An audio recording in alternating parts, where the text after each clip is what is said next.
Hello and welcome, Inspired Podcast community. This is your new episode. My name is Caroline, and my today's interview guest is Dr. Annika Sörensen. Hello, thank you for saying yes. I'm honored to have you in my episode, and I want to tell our listeners a little bit about you. Yeah, Dr. thank you. Annika Sorensen is a medical doctor, stress management mentor, author, and international speaker. She specializes in health and stress strategies and has a solid Swedish public health care background of 35 plus years. With profound personal, clinical, and scientific knowledge about the subject of stress, she made it twice to TEDx.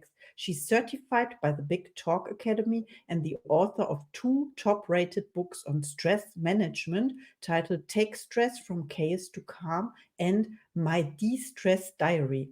Today, Dr. Annika helps leaders and CEOs master their stress to become more effective and impactful leaders, be more productive, and increase the bottom line without burnout. She does it through speaking, workshops, and mentoring. Welcome, Dr. Annika Sörensen.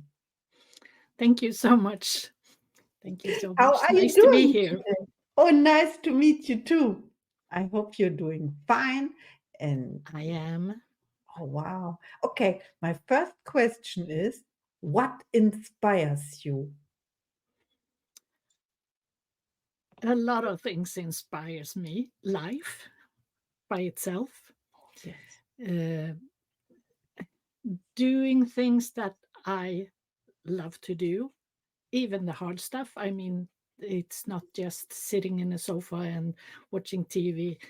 That doesn't really inspire me that much. I want to do things, and I love to meet with people, and I love to talk about the stress subject because I've learned how to manage my stress through my hardships in life and through my patients in the healthcare clinic and through my um, clients in the business where I work with leaders.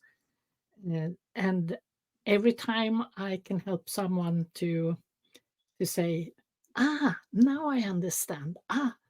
That is helpful. Those things inspire me an awful lot. Oh, thank you so much. Yeah, I can imagine you working in a clinical medical background, and then people come to you with the burnout, and then you have the solution.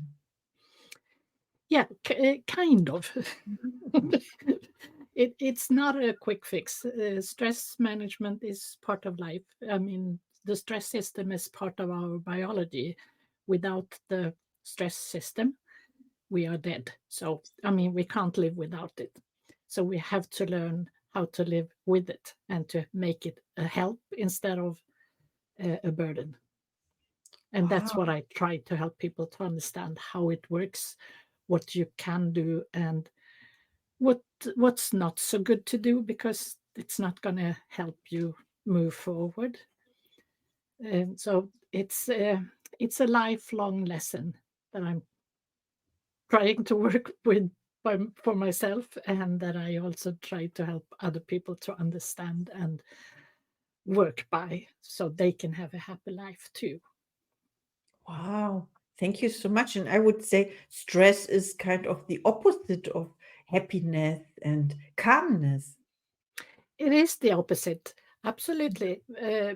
And like I said, since it is part of our biology, you have to just figure a way to see when it comes, what you can do with it, how you can have it as more of a help in life because it helps you to dare things sometimes. I mean, it's just not negative.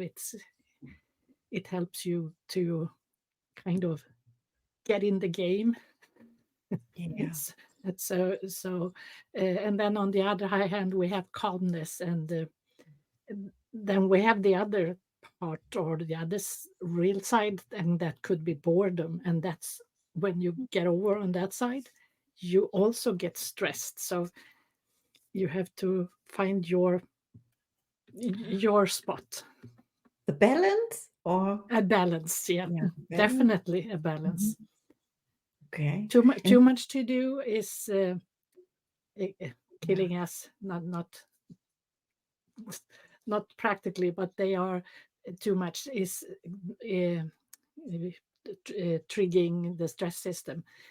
Too yeah, little to do, boredom, is also triggering the same system, because the stress system is a defense for us to survive.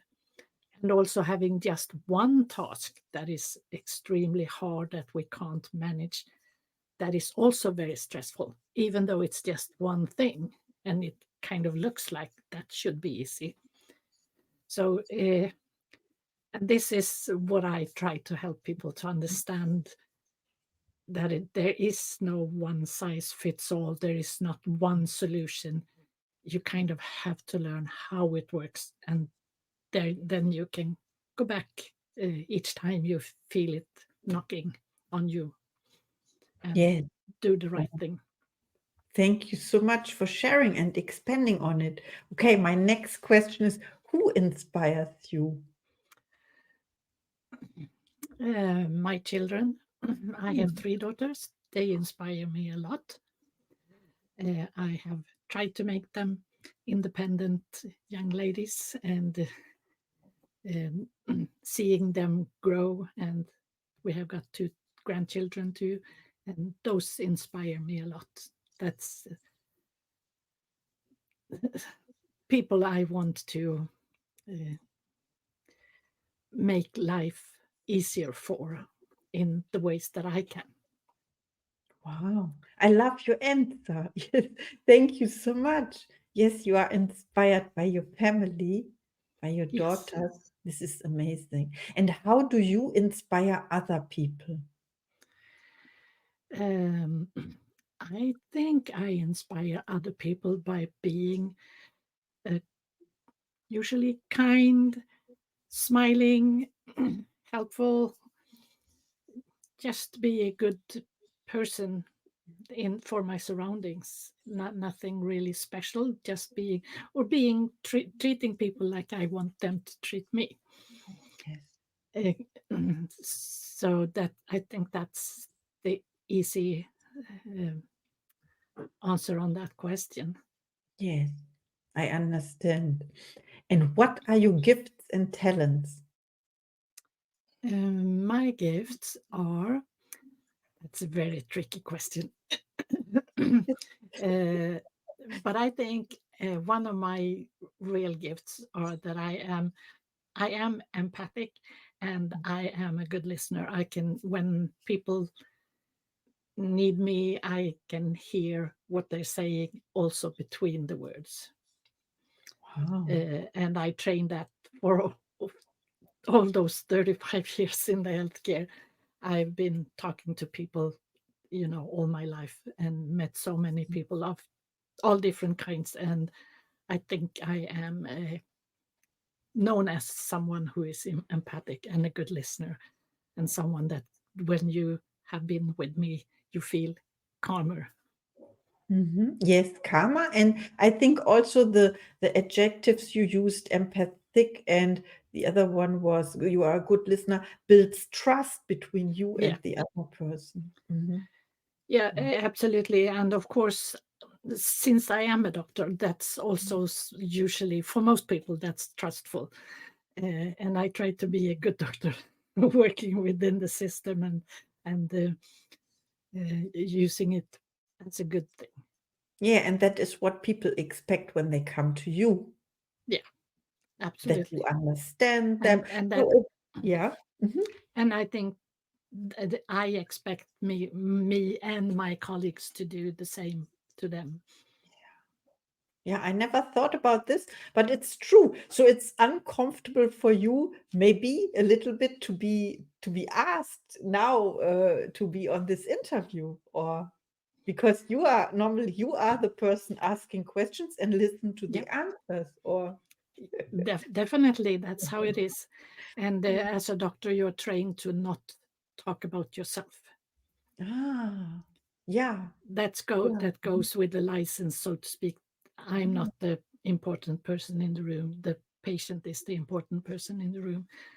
And so I do, so I take that with me when I have clients that are not my patients, but my clients, and when I'm a mentor. And I still use the same, yeah, logic around it, that it's about them, it's not about me. Yeah, this is so important. Thank you for reminding me of that.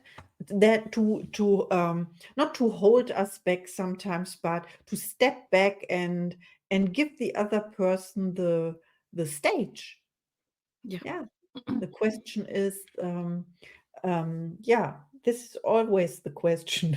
Who is important in that moment? Who needs the help? Yes.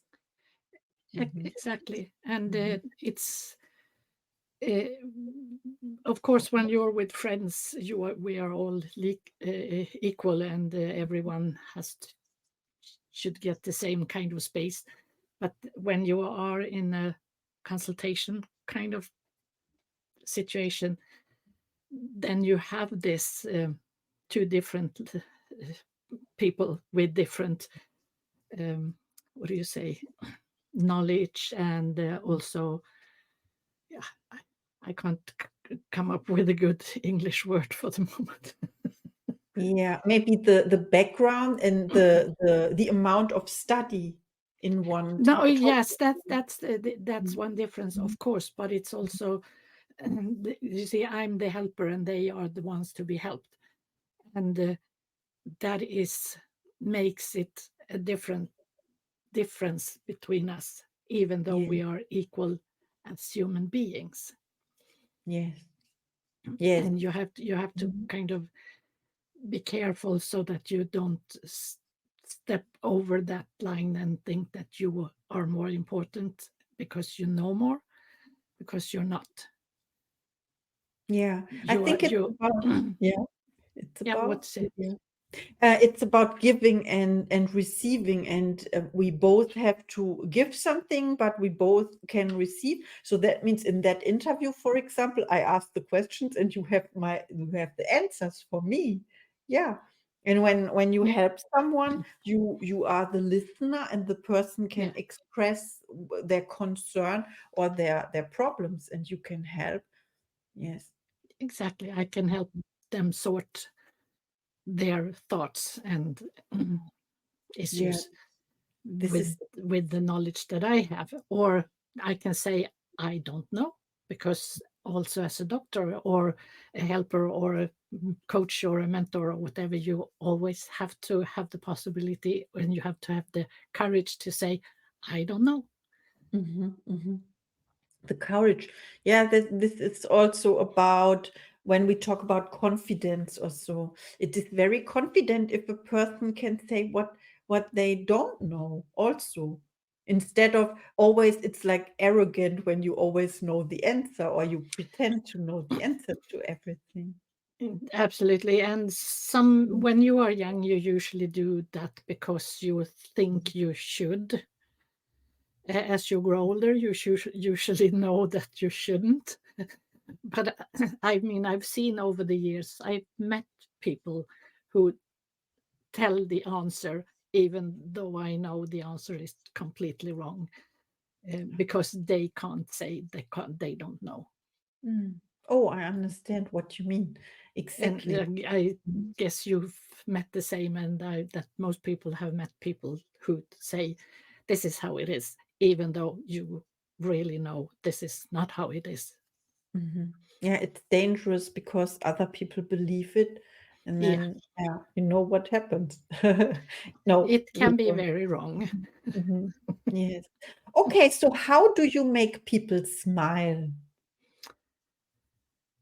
How do I make people smile? I smile to them because the smile is contagious. And if I smile, you have to smile because your brain is seeing my smile, then your brain is telling you, oh, she's smiling. I have to smile back. Oh, That's this is how it so works. beautiful. Yeah, I love it, and I can confirm it's contagious. Thank you so much. Okay, my last question for today is, when people reach out to you after listening to this episode, and they will, then what can they expect? What do you have to offer for them? Um, I can offer, of course, a call if someone wants help. I have, of course, we have a free call first to see if I can help, Mm. and then I can help. Like coaching, I call it more mentor because I do say what I think. Not like a coach, like a mentor. You're supposed to use your own knowledge to help sort things. I don't tell people what to do. I tell them these are the options, and Mhm. that I know that this is more medically or biologically right, so to speak, and this way is okay, but it's this one would be better for your body or your mind also. Mhm. They still decide what to do. I can never make somebody do something because I think they should. Have to do themselves, but with knowledge. Oh, I love what you say.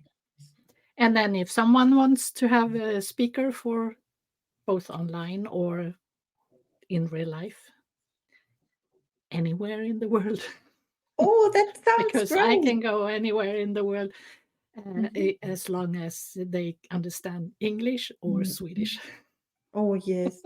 Yeah, this would have been my question if it's limited to online events or an area like Europe or yeah, I'm happy you mentioned it because I didn't dare to ask, but the question was in my mind. So thank you very much.